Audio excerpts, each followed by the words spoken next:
Okay, we've all been speculating about whether Max Verstappen would be defeated by his teammate, and despite Sergio Perez's excellent play since the season's beginning, some have still continued to question whether he truly possesses the necessary skills to challenge for the World Championship title. However, the Mexican driver's recent victory at Azerbaijan Grand Prix, which he was able to hold off Max Verstappen for, has undoubtedly silenced some of his critics. Helmut Marko has made some unexpected statements in response to his victory, so don't go anywhere. I'll let you know all about it in a bit. Verstappen's impressive performances and success on the track have consistently placed him ahead of his teammate in recent years.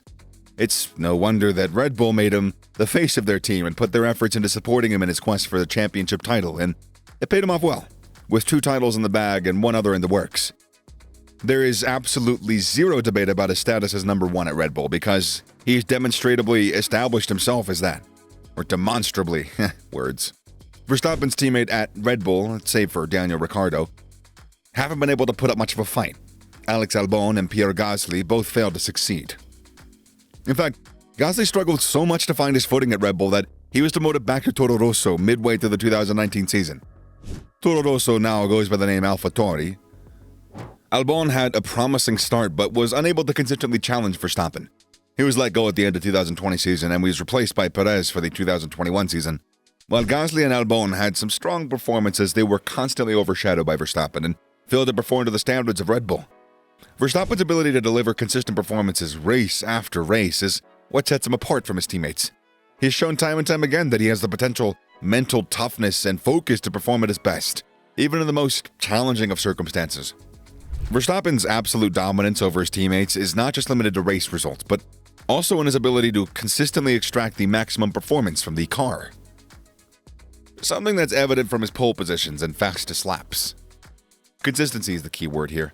This is a trait that is highly valued in the world of Formula One, where races are often won and lost by mere fractions of a second. With the arrival of Perez, a different dynamic emerged at Red Bull. With 2 strong drivers capable of pushing each other to new heights, Red Bull seemed to have found a new driver who could perform to their very high standards and possibly challenge Verstappen on track. However, despite some promising performances from Perez in the last 2 years, Verstappen continued to dominate and assert his status as the team's number 1 driver. Question's always been whether one other teammate would truly be able to challenge and outperform Verstappen. And if yes, when? Really, though? Come on. It appears that this year is going to be the year, though, because the answer to that question is currently very close to being yes. Things are looking different this year. Perez has been performing exceptionally well this season, consistently finishing on the podium, except for Australia, where he finished 5th. It's barely a quarter of a way into the season, and Perez has won 2 races. His most recent win was in Baku, where, irrespective of having luck with a bit of a cheap pit stop under a safety car, Perez managed to keep Verstappen out of the DRS and secure him a win. Reducing Verstappen's lead at the top of the driver standings to 6 points put Perez in a strong position to challenge Verstappen and possibly overtake him for the championship title at the next race in Miami. And this great performance didn't go unnoticed by the Red Bull team. In fact, team principal Christian Horner recently praised Perez for the sensational weekend, his phenomenal drive on the track, his control of the race, and specifically for having a gap between him and Max. While Verstappen still held the upper hand in terms of points, Perez's strong results showed that he's capable of challenging Verstappen and pushing him to his limits. It's still early in the season and anything could happen, but Perez's wins and podiums are more than just a glimmer of hope. All of us who want to see action at the front of the grid see it. And given that it appears Red Bull will win both championships this year, giving us an exciting battle will be the least that they could do. One thing's pretty clear though, Perez is not here to play second fiddle to nobody. But can Perez continue to give Verstappen a run for his money? His consistency has been questioned very often, and his talents have been seen as insufficient to match Verstappen's. Team principal Horner recently praised Perez for his strong performance at the Azerbaijan Grand Prix, where he secured a win ahead of Verstappen, but subtly raised the issue of Perez not performing consistently. He just needs to do it at a normal track now, Horner joked. He's excelled at street circuits. All his victories for us have been at street tracks. We just need to get him going on the proper circuits, said Horner. Helmut Marko, chief advisor at Red Bull, also seemed to agree with Horner on the fact that Perez has not been consistent and that in Miami, Max would emerge on top. I see Max being in front again. Leclerc could be fast in qualifying like in Baku, but the race should be ours again. And I'm sticking to it. In terms of the season, Max Verstappen is the man. He's the more consistent. However, in an interview on the Formula One Nation podcast, Marko seems to think otherwise. Marko spoke highly of Perez's win and stated that he's been impressed with his progress as a driver. While Marko admitted that Verstappen was unlucky, the Austrian praised Perez's performance. He also mentioned that Perez has been putting a lot of effort into understanding the car and working with the team, which has resulted in his recent success.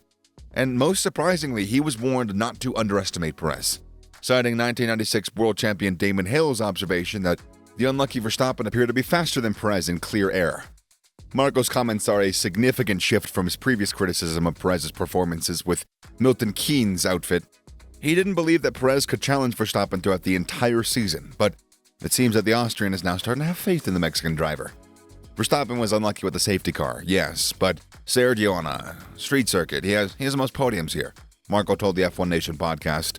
So don't underestimate Sergio. He changed a lot since he came to us. He started working. Before, he was a Mexican race driver who really was enjoying his life. He still does, but he does the necessary work. Hill proceeded to compare this to Daniel Ricciardo's predicament, who returned to Red Bull as a third driver for the current season after having his nightmare McLaren stint end early after 2 disappointing years. Earlier on at the Australian Grand Prix, Horner had claimed that during Ricciardo's time away from Red Bull, which included some time with Renault and McLaren, he acquired driving habits that made him a driver that did not recognize them from prior interactions. Hill said that this situation in Perez's demonstrate that Red Bull does more than simply provide drivers with a cockpit and send them out onto the track. Ricciardo has since spoken positively about the experience of getting back into the Red Bull simulator, feeling that it related well to him as a driver. Hill noted, "They also said the similar thing about Daniel Ricciardo coming back to him. They put him in the sim and they looked at the way he's driving. And they were saying he picked up lots of bad habits. We don't know where he's been, but they've ruined him. And now they're reteaching him, retraining the driver. So at Red Bull, they don't just provide you with the car, they actually teach you to drive too." It's clear that Red Bull's approach to driver development and training, as well as car development, is paying off, and their performance is expected to remain. However, which of their 2 drivers emerges on top, we don't know. Both have been great on the track and have shown a healthy rivalry and pushed each other to perform at their best. And while we expect them to remain free to race, something that Horner has confirmed, there is a speculation that team orders will come into play, or that one driver is going to be put in jeopardy. Max has been the star of the show at Red Bull, and his bid to be a world champion has been the primary focus of the team. That has already happened, but will Red Bull be willing to let another driver win, or do they want to keep the piling titles on Verstappen, and in the long run hope that he breaks the world championship title record with them?